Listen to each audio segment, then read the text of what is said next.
Through the gardens? What's the matter, Danny? You never taken a shortcut before?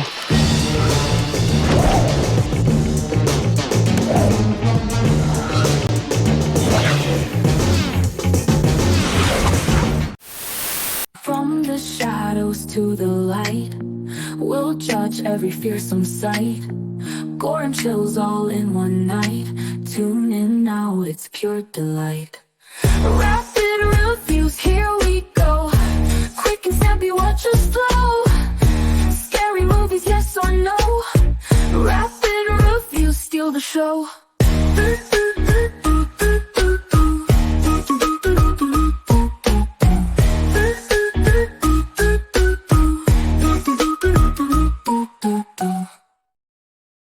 Hello and welcome back to another edition of Rapid Reviews. We are now mid-October and we teased it before. We said we were going to do another Rapid Review and cover Hot Fuzz. And here we are. And I'm not going to mess around. Marc's here too. Hello! I don't know why I got so eccentric then. I do apologise. I'll wind it down. I like, how's it go like that? Jazz hands. Hey! Oh, hi, Marc. Oh, hi, Marc. Oh, hi, Marc. Oh, hi, Marc. Oh, hi, Marc. Rapid Reviews is the show where we review movies rapidly. Make sure you like, comment, and subscribe. Hit the notification bell because at some point in the coming weeks, we will be doing At World's End to complete the Cornetto trilogy. We've also done Shaun of the Dead, so there's going to be a link that will appear in the top right-hand corner around now. Other way, that way. Yeah, up there. Click on that and you can go and watch the Shaun of the Dead one as well. As always, we're going to kick off with favourite scenes. I'm going to take this first. My favourite scene is it's the bit where he first meets the chief inspector of the village and the chief inspector gives him the tour. Like after he's arrested, the guy's like, "You had a busy night last night. Anyway, let me show you around." And he shows him around, and it's where they're all eating cake. He's like, "Why are they eating cake?" He's like, "It's Black Forest Gatto, and that's a punishment for his indiscretion." And I can tell you, there'll be lots of ice cream for his drink driving. There'll be lots of Chunky Monkey ice cream, like unbelievably funny. And you look at it and go, "What? Why are you feeding him?" It's so good. Yeah, and the thing is, like, I live in a small town. I live in a small village, and I kind of... You live in this village. It's not quite as small as this. We have more than one supermarket. But yeah, I can kind of relate to a lot of the self-secluded comedy that comes from this movie.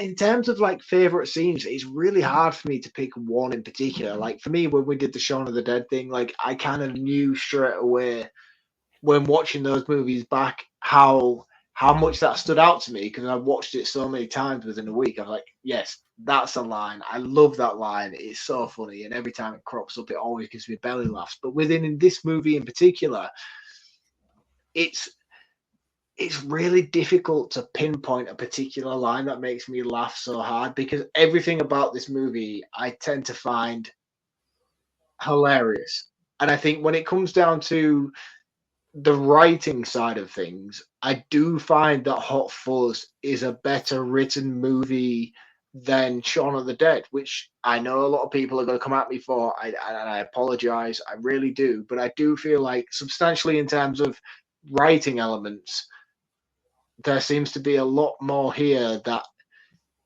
takes a lot of levels to unfold to actually get to the punchline before you get there. And the payoff is always guaranteed to be top draw. Shaun of the Dead is very baseline. It's a zombie comedy on the forefront, and it's there and it's paid homage to fans of the zombie movies. But here really showcases what Edgar Wright, Simon Pegg, and Nick Frost did within the Spaced universe when they did the TV series. It's more a case of, right, we've got our foot in the door now.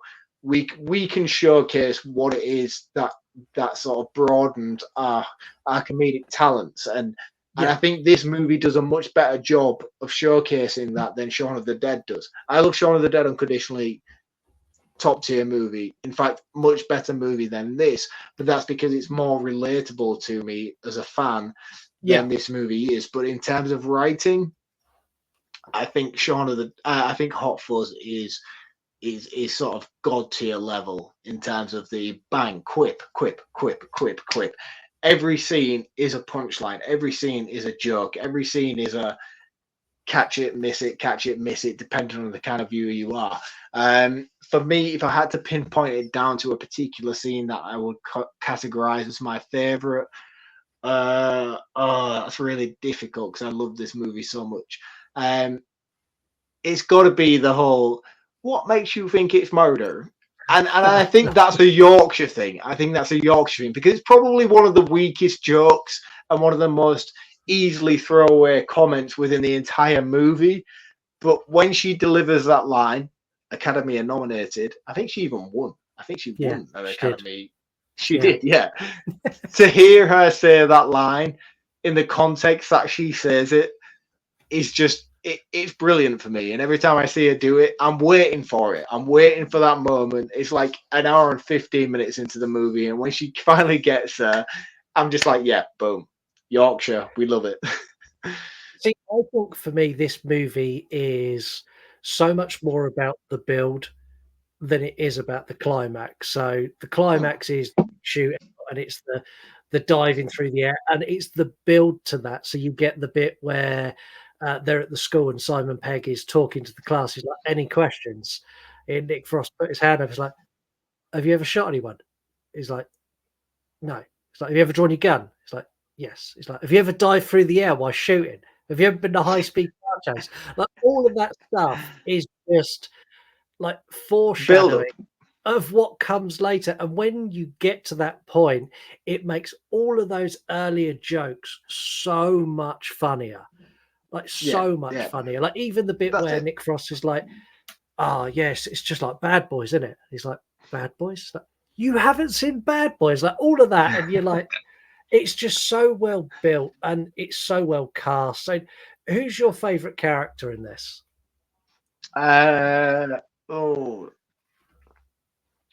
Timothy Dalton is my favorite character in this. He's probably one of my favorite James Bonds as well.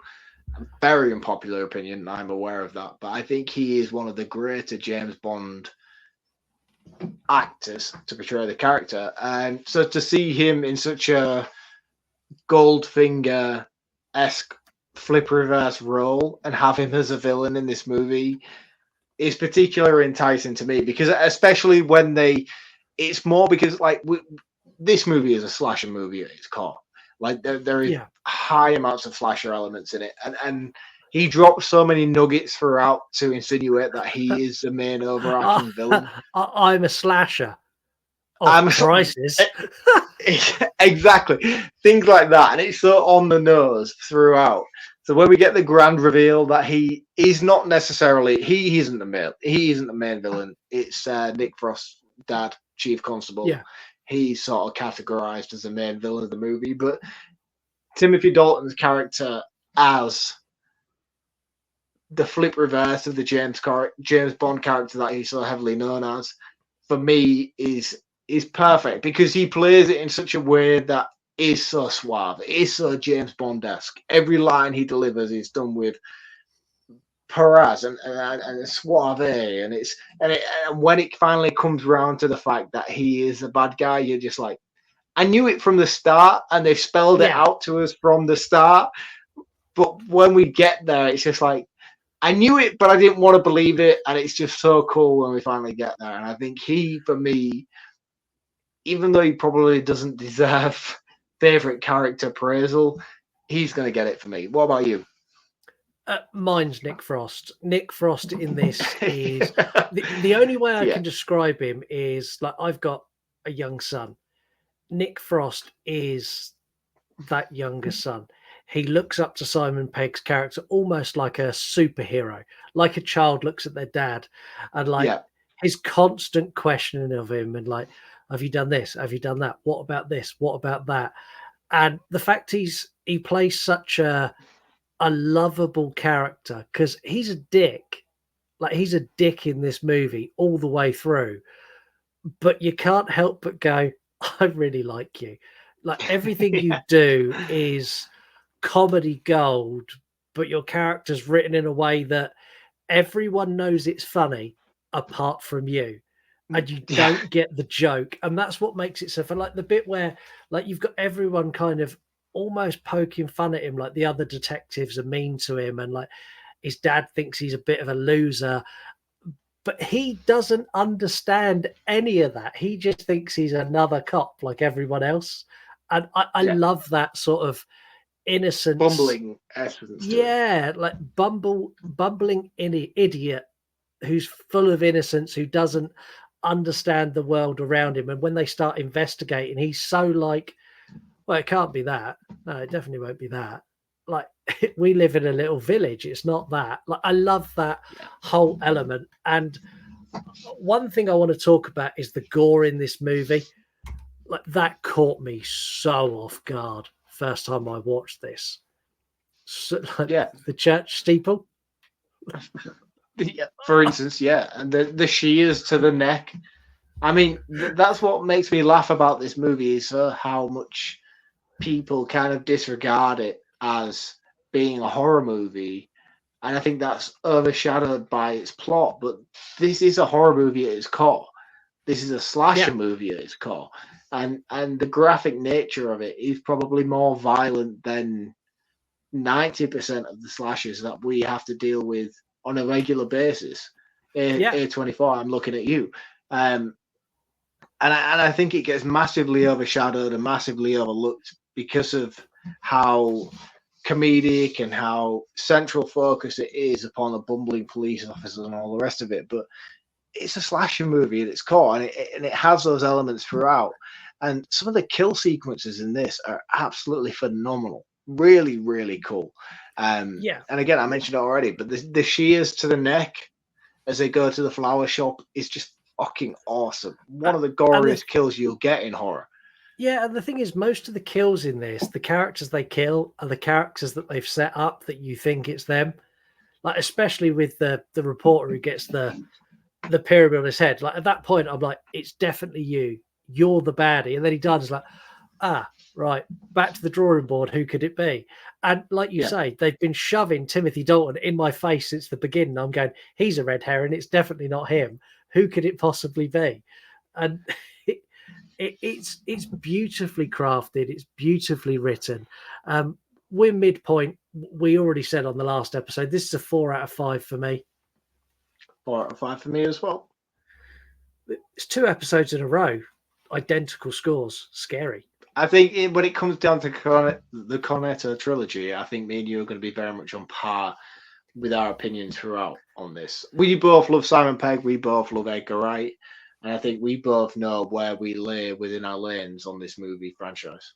Yeah, and one thing I do really appreciate about this is the cult element of it, because there are little villages all up and down the country in the UK. If you're watching in the US, this is a real thing. In the UK, there are villages that have these big neighborhood watch meetings where they get all of the business owners, and the town mayor will be there and the police chief will be there, and they will talk about the blight on their town that might be a statue.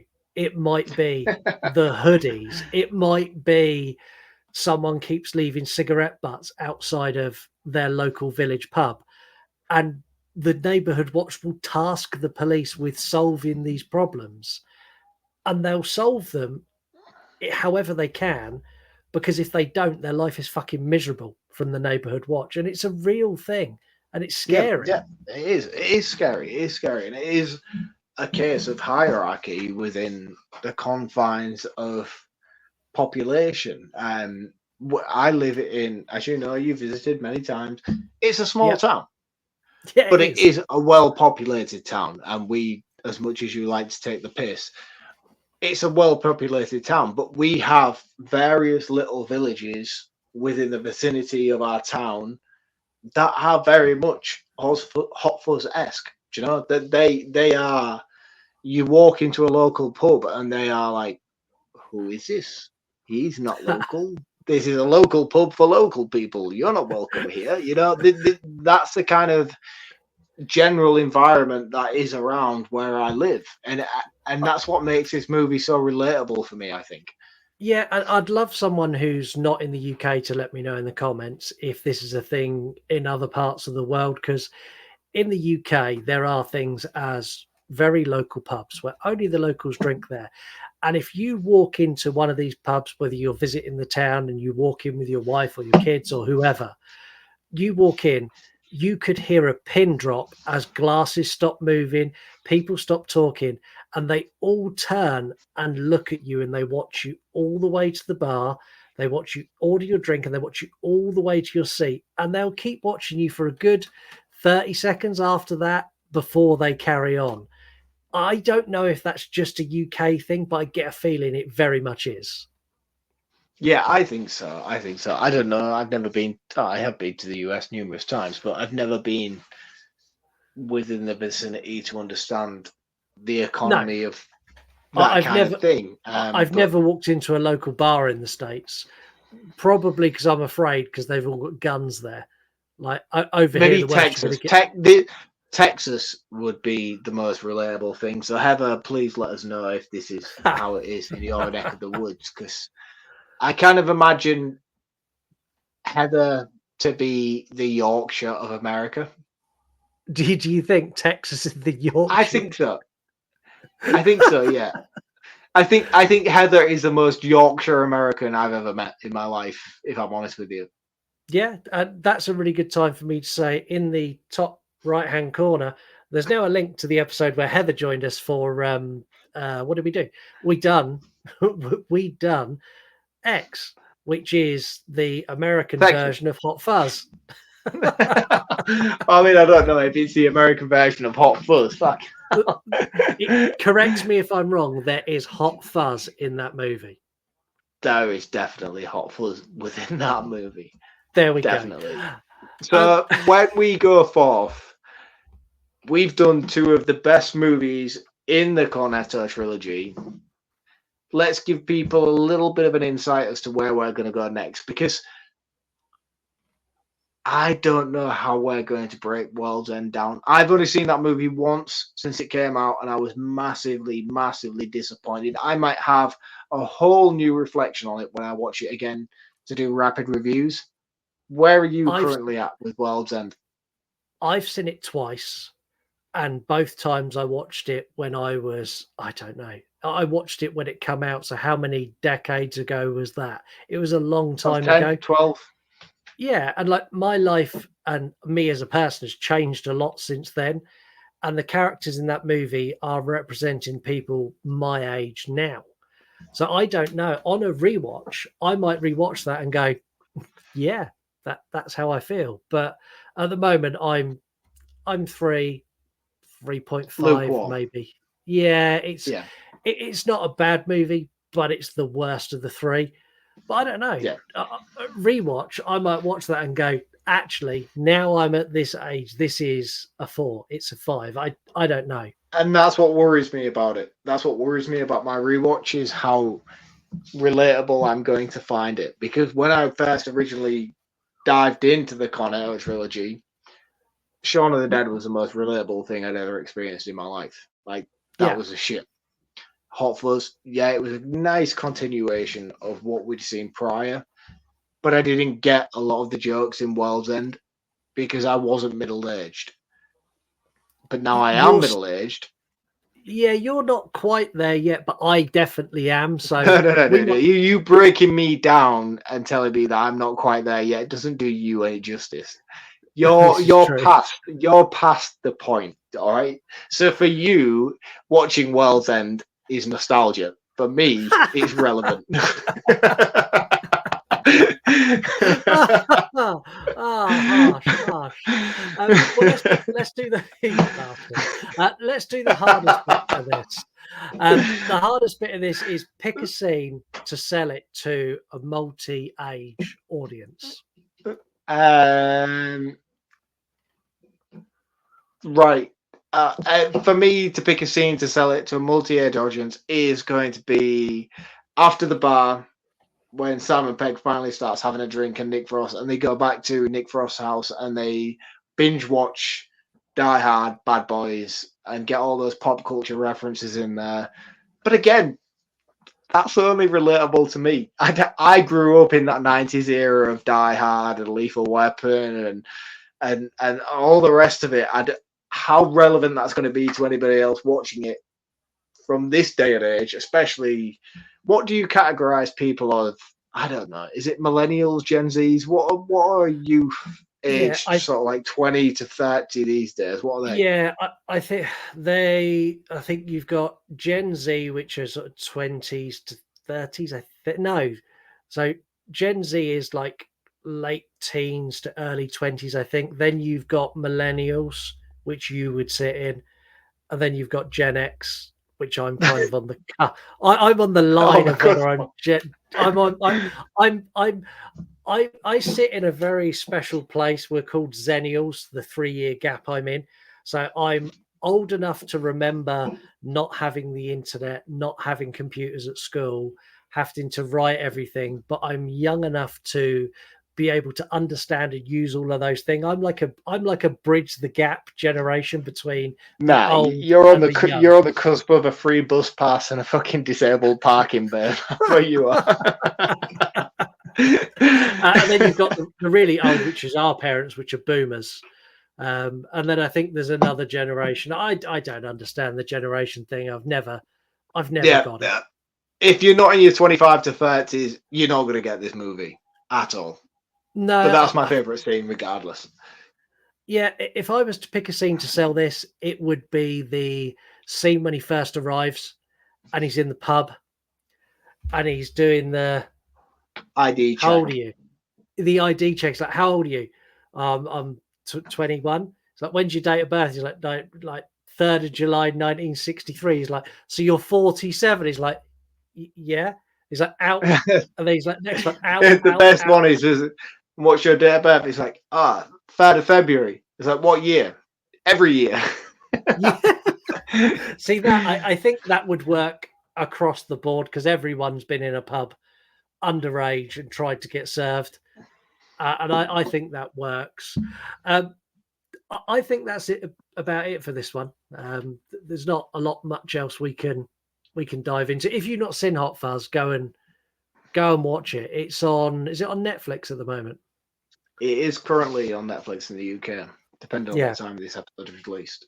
Yeah, if not, just chuck it into Google and it will tell you where it's available to watch. It'll be available somewhere. We'll be back sometime soon, next week, week after that, whenever. But when we come back, we're going to do World's End. And on our rewatch, decide whether we now are officially old or whether it still doesn't resonate with us because we're still young at heart. Do you know what worries me the most is that I'm going to watch World's End and it's going to be more relevant to me now than it ever has been, and it's going to bump up my list more than Hot Fuzz. Because I love Hot Fuzz unconditionally, and I love Shaun of the Dead unconditionally. But I feel like that movie was marketed due to the relevance of Simon Pegg and Nick Frost and Edgar Wright and how they've grown as people over time. And I'm just scared that I'm going to be like, I get it now. I think I will as well. Dear. Make sure you like, comment, and subscribe. Hit the notification bell so you know when we do at World's End. Also, when we do all the other videos on this channel, we've got a bit of true crime, we've got reviews, we've got news, we've got everything. So make sure you subscribe, hit the notification bell, and we will catch you all next time. I wondered if you were going to say goodbye or do anything, and you just... I always do the salute thing, don't I? That's my thing now. It's my thing. We'll do it together. Ready? 1, 2, 3. No. 1, 2, 3, and then we go. 1, 2, 3. No, you did it again. No, you did it again. Right. 1, 2, 3.